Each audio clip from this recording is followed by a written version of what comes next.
September 15 அண்ணா பிறந்த நாள் அன்றைக்கு இங்க சென்னையில் டி நகர்னு நினைக்கிறேன், அங்க மீட்டிங்ல பழனிசாமி எப்படியெல்லாம் வீரவசனம் பேசினார். நான் தன்மானம் மிக்கவன், எங்களுக்கு ஆட்சி அதிகாரம் எல்லாம் முக்கியம் இல்ல, வெற்றி தோல்வி எல்லாம் பெருசு இல்ல, எங்களுக்கு தன்மானம் தான் முக்கியம்னு பயங்கர சவுண்ட் விட்டார். பத்தாவதுக்கு பத்திரிகைகள்லயும் ஊடகத்திலையும் அவர் ஏதோ அவருடைய அந்த எழுச்சி பயணத்தை தள்ளி வைத்திருக்கிறதுக்கு காரணங்கள் போட்டதாக கோச்சிக்கிட்டாரு. அவர் ஏதோ வானிலை அறிக்கையெல்லாம் படிச்சு மழை பெய்யுங்கிறதுனால தள்ளி வச்சேன்னு கதையெல்லாம் விட்டுட்டு டெல்லிக்கு போய் நம்ம துணை ஜனாதிபதி அவர்களை பார்த்துட்டு இரவு ஹோம் மினிஸ்டரை சந்திச்சிருக்காரு. இது ஏற்கனவே ஊடகத்தில் வந்துச்சு, அவர் ஹோம் மினிஸ்டரை அவரை அழைத்து இருக்கிறாரு, அதுக்காக போறாரு. இதுக்கு எதுக்கு இவ்வளோ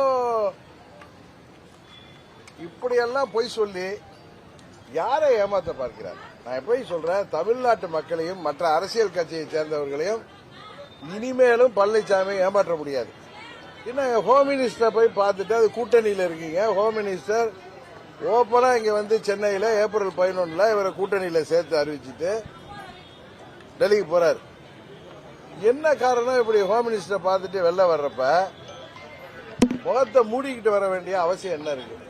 இதுவரை கேள்விப்பட்டிருக்கீங்களா அரசியல்ல எந்த ஒரு கட்சி தலைவராவது டெல்லியில சென்று அல்லது வேற எங்கோ கூட்டணி கட்சி தலைவர்களை சந்தித்து விட்டு வரும் பொழுது இப்படி முகத்தை மூடிக்கொண்டு ஓடி வருவதை பார்த்திருக்கீங்களா? யார் இப்படி முகத்தை மூடிட்டு வருவாங்கன்னு உங்களுக்கு தெரியும்.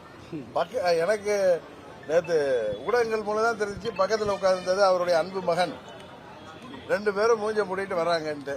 இதுக்கு பழனிசாமி தான் பதில் சொல்லணும். ஆனா சில ஊடகத்தை சேர்ந்த நண்பர்கள் சொன்னாங்க அது நாங்க இல்ல வேற யாரோன்னு.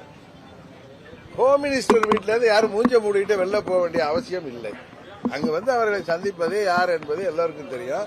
அது அங்க இருக்கிற ஊடகத்தை சேர்ந்தவருக்கு தெரியும். அவர் எனக்கு சொல்லப்பட்டது முன்னாடி கூட வந்த சகாக்களை எல்லாம் வேற கார்கள் அனுப்பிட்டு இவர் மெதுவா வெளில வந்திருக்காரு. என்ன காரணம் என்பதை பழனிசாமி சொன்னால்தான் தெரியும்.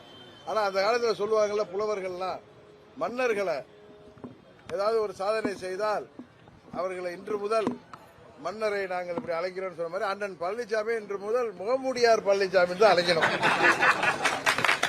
இவர் உருவெல்லாம் புருடாங்க. சில பேர் இன்றைக்கு இந்த பழனிசாமி அடிக்கிற இந்த கூத்தெல்லாம் ரொம்ப பெரிய ராஜதந்திரம்னு சொல்லிட்டு இருந்தாங்க அன்னைக்கு. இதை மாதிரி துரோகத்தையும் இதை மாதிரி நம்ம ஊர்ல சொல்லுவோமே இதை மாதிரி திருட்டுத்தனத்தையும் 420 வேலையெல்லாம் ஏமாற்றுவதெல்லாம். ஆனா அது வந்து ஆட்சி பொறுப்பில் இருக்காரு அப்படிங்கிறதுனால எதை வாங்கிட்டாங்களோ தெரியல. அவரை அப்பெல்லாம் பெரிய ராஜதந்திரின்னு சொன்னவங்க இன்றைக்கு அவரே எடுத்து பேசுறாங்க. இன்னும் சில பேர் அவரை டான்கின்னாங்க. ஆமா உங்கள் டான் தான், அரசியல் தலைவராக இருந்தா அப்படி முகத்தெல்லாம் மூடிட்டு வர மாட்டார். நல்ல வேலை முகமூடி கொள்ளையர் மாதிரி வெள்ளைய, அதான் அது நல்ல வேலை போலீஸ் பிடிச்சி உள்ளார போட்டிருப்பான். இதுதான் பழனிசாமியின் நடத்தை, இதுதான் அவருடைய குணாதிசயம், இதுதான். தமிழ்நாட்டு மக்கள் இனி அவரிடம் ஏமாற மாட்டார்கள். அங்குள்ள தொண்டர்கள், நமது சகோதர சகோதரிகள் இன்னும் தங்களை தாங்களே ஏமாற்றிக் கொண்டிருந்தால் அதுக்கு நாங்கள் பொறுப்பில்ல. இன்னொன்னு சொல்றேன், புரட்சி தலைவருக்கு ஆரம்பித்த அந்த இயக்கம் அது தொண்டர்களால் பொதுச் செயலாளர் தேர்ந்தெடுக்கப்பட வேண்டும் என்பதுதான் அடிப்படை விதி. அதை தான் அம்மா அவர்களும் பின்பற்றினார்கள். அந்த அடிப்படை விதியை மாற்றியதனால் இனி அந்த கட்சி பேரு அதிமுக எடப்பாடி திராவிட முன்னேற்ற கழகம். அண்ணன் எடப்பாடி திராவிட முன்னேற்ற கழகம் தான், அது எடப்பாடி கட்சின்னு தான் சொல்லணும். அண்ணா திராவிட முன்னேற்ற கழகம் என்பது இப்பொழுது இல்லை.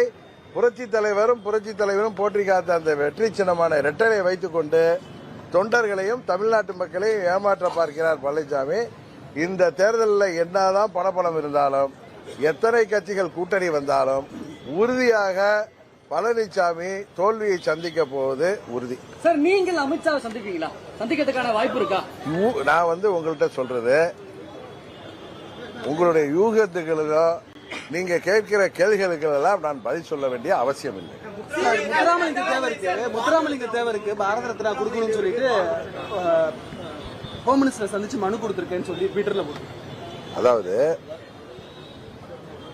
தேவர் பெருமகனார் என்பவர் நமது தென் மாவட்டங்களில் எல்லா மக்களாலும் மிகவும் மதிக்கப்படக்கூடிய, இன்னும் சொல்ல போனால் தெய்வமாக வணங்கக்கூடிய ஒரு பெரிய மகான். அவருக்கு பாரத ரத்னா வழங்கப்பட வேண்டும் என்பது அந்த பகுதி மக்களின் நீண்ட நாள் கோரிக்கை. அதை யார் எடுத்து போய் முன்வைத்தாலும் அதில் தவறில்லை.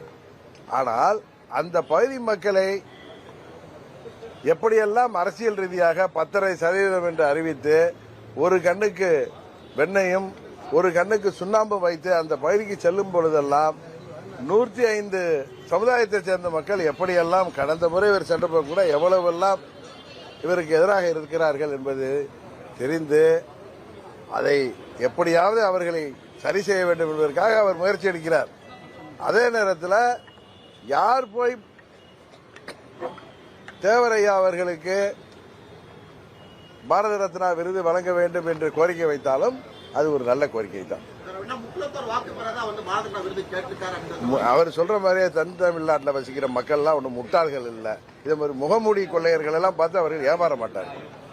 அடுத்த கட்டமா உங்களுடைய செயல்பாடு கூட்டணி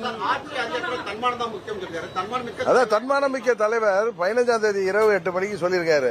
16ஆம் தேதி இரவு 8 மணிக்கு அவர் தன்மானம் மிக்க தலைவர் எப்படி வெளியில வந்தாருங்கிறது உங்களுக்கு தெரியும். அடுத்த கட்டமா உங்களுடைய செயல்பாடு இதை பொறுத்திருங்க, டிசம்பர் மாதம் வரை பொறுத்திருங்கள். ஒன்றை மாற்றம் சொல்கிறேன், அம்மா மக்கள் முன்னேற்ற கழகம் இந்த தேர்தலில் போட்டியிடுகிற கூட்டணி எந்த கூட்டணியில் இடம்பெறுகிறதோ அதுதான் வெற்றி கூட்டணி, உறுதியாக ஆட்சி அமைக்கின்ற கூட்டணியாக இருக்கும் என்பதை மாத்திரம் சொல்லுங்கள். செங்கோட்டையன் திரு ஓபிஎஸ் டிடிவி ஆகியோர்கள் ஒரே மேடையில் சந்திக்கிறதுக்கான வாய்ப்பு இருக்கா? உறுதியாக இருக்கு. கட்சிக்கு துரோகம் செய்த எந்த காலத்துல சேர்த்துக்கொள்ள மாட்டேன் அழுத்தமா சொல்லிட்டே வராரு. அதாங்க அவரை இன்னொன்னு சொன்னாரு, 26 தேர்தலுக்கு ரோட்ல அடிப்பாங்கன்னு. அது அவரை தான் அவர் சொல்லிக்கிறாரு. இப்ப அவர் என்ன சொல்றாரு, பாஜகவுக்கு நான் ரொம்ப நன்றியோட இருப்பேன்னு. 2017 சட்டமன்றத்தில் திமுக கொண்டு வந்த நம்பிக்கையில்லா தீர்மானத்தை காப்பாற்றியவர்கள் இங்க கூட பார்த்திபன் வந்திருக்கார், எங்க கூட இருக்கிற பார்த்திபன் வந்திருக்கார், சட்டமன்ற உறுப்பினர். இந்த 18 பேர் உள்ளடக்கிய 122 பேர் தான். அப்பொழுது அண்ணன் பன்னீர்செல்வம் உங்களுக்கு தெரியும் எதிர்த்து அவரை சேர்ந்த 11 பேர் வாக்களித்தார்கள். அன்றைக்கு காப்பாற்றிய சட்டமன்றம் அன்னைக்கு பாஜக வந்து காப்பாற்றல. ஆனா அடுத்த கட்டத்திலிருந்து பழனிசாமி பாஜக காலில் விழுந்தது, அவர் 4 ஆண்டுகள் காப்பாற்றப்பட்டார் அவர் ஆட்சி என்பதுதான் உண்மை. ஆனால் இந்த ஆட்சி அமைவதற்கு உதவி செய்தவர்கள் இந்த சட்டமன்ற உறுப்பினர்கள். அவர்களை பதவி நீக்கம் செய்தார் பழனிசாமி. ஆனால் எதிர்த்து வாக்களித்த 11 சட்டமன்ற உறுப்பினர்களை ஒன்றும் செய்யவில்லை. சரியா? அதனால என்ன சொல்ல வர்றேன்னா, அவர் ஆட்சி அம்மா அவர்கள் மறைவுக்கு பிறகு எங்க சித்தி பெங்களூர் சென்ற பிறகு அன்றைக்கு நடைபெற்ற வாக்கெடுப்பில் சட்டமன்றத்தில் வெற்றி பெறுவதற்கு காரணமானவர்கள் எங்களை சேர்ந்த சட்டமன்ற உறுப்பினர்கள். அதற்கு பிறகு பாஜக அவரை 4.5 ஆண்டு காப்பாற்றியது எல்லாருக்கும் தெரியும். ஆனால் அந்த பாஜகவுக்கு 24 தேர்தல் என்பது தேசிய கட்சிகளுக்கு எவ்வளவு முக்கியமான தேர்தல். பாராளுமன்ற தேர்தலில் பிஜேபிக்கு துரோகம் செய்துவிட்டு வெளியில் வந்தாரா இல்லையா? இன்னும் சொல்ல போனா 21 சட்டமன்ற தேர்தலுக்கு பிறகு உள்ளாட்சி தேர்தல்களிலே அவர்களுக்கு உரிய ஒதுக்கீடு தரமாட்டேன்னு சொல்லி அவர்களை வெளியேற்றியவர் பழனிசாமி. இன்றைக்கு பாஜகவுக்கு நான் நன்றியோடு இருப்பேன் சொல்வது அது ஒரு ஏதோ ஒரு சூழ்ச்சியின் அடிப்படையில் தான். நான் தன்மானம் மிக்கவன் சொல்லிட்டு நேற்று ஹோம் மினிஸ்டர் பார்த்து இதெல்லாம் வெளியில தாராளமா வரலாமே, இதை யாருக்கு குறை சொல்ல போறான்? அதனால பழனிசாமி எப்பொழுதுமே ஒரு முகமூடி மனிதர் தான், இரட்டை வேடம் போடுபவர், துரோகத்தை தவிர வேற எதுவும் தெரியாது. நன்றி என்றால் என்ன கிலோ எவ்வளவுன்னு கேட்கக்கூடிய பழனிசாமி பேசுவதை எல்லாம் கேட்டுக்கொண்டு தயவு செய்து எங்களிடம் கேள்வி கேட்காதீர்கள். வெற்றி தோல்வியெல்லாம் தாண்டி நிற்கக்கூடிய இயக்கம் அம்மாவின் உண்மையான தொண்டர்களால் இயக்கப்படுகிற அம்மா மக்கள் முன்னேற்ற கழகம். உறுதியாக என்றைக்கும் பழனிசாமியை முதலமைச்சராக நாங்கள் ஏற்றுக்கொள்ளவே முடியாது என்பதுதான் எங்களது நிலைப்பாடு. 26 சட்டமன்ற பொதுத் தேர்தலுக்கு பிறகு எல்லோருக்கும் துரோகம் செய்த அவரை ஆட்சியில் அமர வைத்த எங்களுக்கும், ஆட்சி தொடர உதவிய ஓபிஎஸ்க்கும், அந்த 4.5 ஆண்டு ஆட்சி காப்பாற்றிக் வந்த பிஜேபிக்கும், இதுபோல எல்லோருக்கும் துரோகம் செய்த பழனிசாமி 26 தேர்தலுக்கு பிறகு உண்மையாகவே நடு ரோட்டில் நிற்கப் போகிறார். அதை நீங்கள் பார்க்க போகிறீர்கள்.